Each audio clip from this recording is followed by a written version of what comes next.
కుటుంబానికి న్యాయం చేయాలి, వినీశ్వరరెడ్డి కుటుంబానికి న్యాయం చేయాలి, వినీశ్వరరెడ్డి కుటుంబానికి ఆదుకోవాలి. యాక్సిడెంట్ గురైన వినీష సతీష్ రెడ్లను ఆదుకోవాలి, యాక్సిడెంట్ గురైన వినీష సతీష్ రెడ్లను ఆదుకోవాలి, యాక్సిడెంట్ గురైన వినీష సతీష్ రెడ్లను ఈరోజు భారత వికలాంగుల హక్కుల పరిరక్షణ సమితి ఆధ్వర్యంలో మరి ఏదైతే ఈ నెల 6వ తారీఖున బరాకత్గూడెం పరిసర ప్రాంతాల్లో మరి యాక్సిడెంట్ గురై పూర్తిగా తన యొక్క కారును కోల్పోయి అది తీవ్రమైనటువంటి మరి ఏదైతే గాయాలతోని మరి ఆసుపత్రిలో చికిత్స పొందుతున్నటువంటి బాధితురాలు మరి సూర్యాపేట ప్రాంతానికి చెందినటువంటి వినీషారెడ్డి, అదేవిధంగా ఆమె సొంత సోదరుడైనటువంటి సతీష్ రెడ్డి గారు మరి ఆసుపత్రిలో తీవ్రమైనటువంటి ఒక పక్క గాయాలు తీవ్రం కావడంతో పాటు మరి వారి యొక్క పరిస్థితి కూడా ఇష్మంగా ఉన్నటువంటి సందర్భంలో వారి వైద్య ఖర్చుల నిమిత్తం ఇప్పటికే 15 లక్షల రూపాయలు వారి నాన్నగారు ఉన్న ఆస్తులను అమ్ముకొని మరి వారి వైద్య ఖర్చులు పెట్టుకుని మరి ఆయన తీవ్రంగా ఇబ్బందులు ఎదుర్కొంటారు. ఇంతవరకు కూడా వాళ్ళు డిశ్చార్జ్ కూడా కాలేదు, వారి ఆరోగ్య పరిస్థితి కూడా మెరుగుపడలేదు.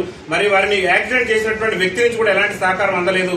మరి సంబంధిత పోలీసు ఉన్నతాధికారులు కూడా కేసు ఎఫ్ఐఆర్ చేశారు, కానీ మరి ప్రభుత్వం నుంచి ఎలాంటి సహకారం లేకపోవడంతో ఒక నిరుపేద కుటుంబానికి చెందినటువంటి ఈ వినీష సతీష్ రెడ్ల వైద్యానికి అయ్యేటటువంటి ఖర్చులు వారి కుటుంబ సభ్యులు భరించే పరిస్థితి లేదు. కాబట్టి గౌరవ తెలంగాణ రాష్ట్ర ముఖ్యమంత్రి మరి రేవంత్ రెడ్డి గారికి, అదేవిధంగా సూర్యాపేట జిల్లా నుంచి మరి మంత్రిగా ప్రాతినిధ్యం వహిస్తున్నటువంటి పెద్దలు గౌరవనీయులు ఉత్తమ్ కుమార్ రెడ్డి గారికి, అదేవిధంగా రాష్ట్ర వైద్య ఆరోగ్య శాఖ మంత్రి దామోదర్ రాజనరసింహ గారికి భారత వికలాంగుల హక్కుల పరిరక్షణ సమితి రాష్ట్ర కమిటీ పక్షాన మేము చేతులు జోడించి విజ్ఞప్తి చేస్తున్నాం. నిరుపేద కుటుంబానికి సంబంధించినటువంటి వినీష సతీష్ రెడ్ల విషయంలో సామాజిక కోణంలో ఆలోచించి మరి ఆ కుటుంబానికి ఇప్పటికే 15 లక్షలైంది, కూతురు వివాహం చేయాలనేటటువంటి ఆశతోని మరి బంగారం ఏదో చేయించుకున్నారని మరి తీవ్రమైనటువంటి అష్టకష్టాలు బట్టి సంపాదించుకున్న డబ్బులతోని సూర్యాపేట పోతున్న సమయంలో మరి కోదాడు వెళ్తున్న సమయంలో యాక్సిడెంట్ గురై అమ్మాయి తీవ్రమైనటువంటి మరి విషమించే పరిస్థితి కూడా ప్రాణాప్రాయంగా ఉంది. కాబట్టి ప్రభుత్వం నుంచి వారికి సాయం అందించి మరి ఏదైతే ఇప్పటి వరకు అయినటువంటి 15 లక్షల ఖర్చులు కూడా ప్రభుత్వమే భరించి ఆ కుటుంబానికి అండగా నిలబడాలని చెప్పేసి భారత వికలాంగుల హక్కుల పరిరక్షణ సమితి రాష్ట్ర కమిటీ పక్షాన్ని మేము విజ్ఞప్తి చేస్తున్నాం. ముఖ్యంగా సూర్యాపేట ప్రాంతానికి సంబంధించిన సరే ప్రతిపక్ష ఎమ్మెల్యే అయినప్పటికీ కూడా ఆ కుటుంబాన్ని ఆదుకోవాల్సినటువంటి బాధ్యత గౌరవ శాసనసభ్యులు జగదీశ్వర్ రెడ్డి గారి మీద కూడా ఉన్నది. అదేవిధంగా సంబంధిత అక్కడ సంబంధించినటువంటి రాజకీయ నాయకుల మీద కూడా ఉంది. కాబట్టి ఆ కుటుంబాన్ని భరోసా కల్పించే విధంగా, ఆ కుటుంబానికి ఆర్థికంగా సహకరించే విధంగా నాయకులు ముందుకు రావాలి. ప్రభుత్వం కూడా వారి వైద్య ఖర్చులు భరించే విధంగా ముందుకు రావాలని చెప్పేసి భారత వికలాంగుల హక్కుల పరిరక్షణ సమితి రాష్ట్ర కమిటీ పక్షాన్ని మేము విజ్ఞప్తి చేస్తున్నాం. ప్రభుత్వ పెద్దలు ఆలోచించాలి. నిరుపేద కుటుంబం, తండ్రి అల్లాడిపోతున్నాడు, మరి కూతురు కొడుకు ఇద్దరు కూడా మరి అపరిమాణక స్థితిలోకి వెళ్ళిపోయి యాక్సిడెంట్ వల్ల వాళ్ళు మానసికంగా కూడా కోమాలకు వెళ్ళిపోయి ఐసీలో చికిత్స పొందుతున్నారు. కాబట్టి ఆ కుటుంబాన్ని ప్రభుత్వం ఆదుకొని అండగా నిలబడాలని చెప్పేసి భారత వికలాంగుల హక్కుల పరిరక్షణ సమితి రాష్ట్ర కమిటీ పక్షాన మరి ప్రభుత్వ పెద్దలందరూ కూడా ముఖ్యమంత్రి గారికి, గౌరవ ఉత్తమ్ కుమార్ రెడ్డి గారికి, గౌరవ మరి వైద్య ఆరోగ్య శాఖ మంత్రి గారికి మేము విజ్ఞప్తి చేస్తూ ఖచ్చితంగా ప్రభుత్వం నుంచి సాయం అందుతుందని మేము ఆశిస్తున్నాం. ఈ రోజు మరి మేము బాధితురాలు జరిగినటువంటి అన్యాయ విషయం మీద మరి వివరాలు కనుక్కునేందుకు కూడా మరి మునగాల ప్రాంతంలో ఉన్నటువంటి ఎస్ఐ గారిని కానివ్వండి, సీఏ గారిని కానివ్వండి జరిగినటువంటి సంఘటన వివరాలు కూడా తెలుసుకోవడం జరిగింది.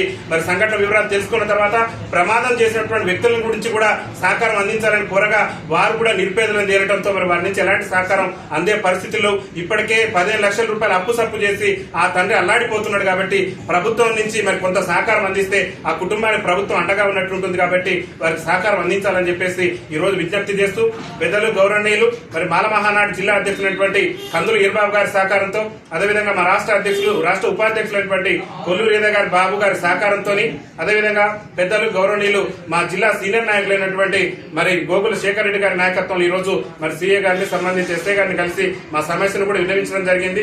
ఏదైనప్పుడు కూడా పోలీసు యంత్రాంగం నుంచి వాళ్ళ కేసు ఎఫ్ఐఆర్ చేసి మేము చేయాల్సిన న్యాయం మేము చేస్తాం, కానీ మరి వారి యొక్క వైద్య ఖర్చులు వాటి నిమిత్తం మీరు ఆలోచన చేయండి అంటే మేము కూడా ప్రభుత్వాన్ని, ఎందుకంటే ఆ పేద కుటుంబం మరి ఆ యొక్క వైద్య ఖర్చులు భరించే స్థితిలో లేదు. కాబట్టి మరి ప్రభుత్వమే వారికి సహకారం అందించి ఆ కుటుంబాన్ని ఆదుకోవాలని చెప్పేసి భారత వికలాంగుల హక్కుల పరిరక్షణ సమితి రాష్ట్ర కమిటీ పక్షాన మేము గౌరవ ముఖ్యమంత్రి గారికి, గౌరవ పెద్దలందరూ కూడా విజ్ఞప్తి చేస్తున్నాం. ఈ విషయంలో సామాజికంగా ఉన్నటువంటి దాతలు కూడా ఎవరైనా సామాజికంగా సేవ చేయాలనుకుంటున్న దాతలు కూడా ముందుకు వచ్చి ఆ కుటుంబానికి అండగా నిలబడాలని చెప్పేసి భారత వికలాంగుల హక్కుల పరిరక్షణ సమితి రాష్ట్ర కమిటీ పక్షాన విజ్ఞప్తి చేస్తున్నాం.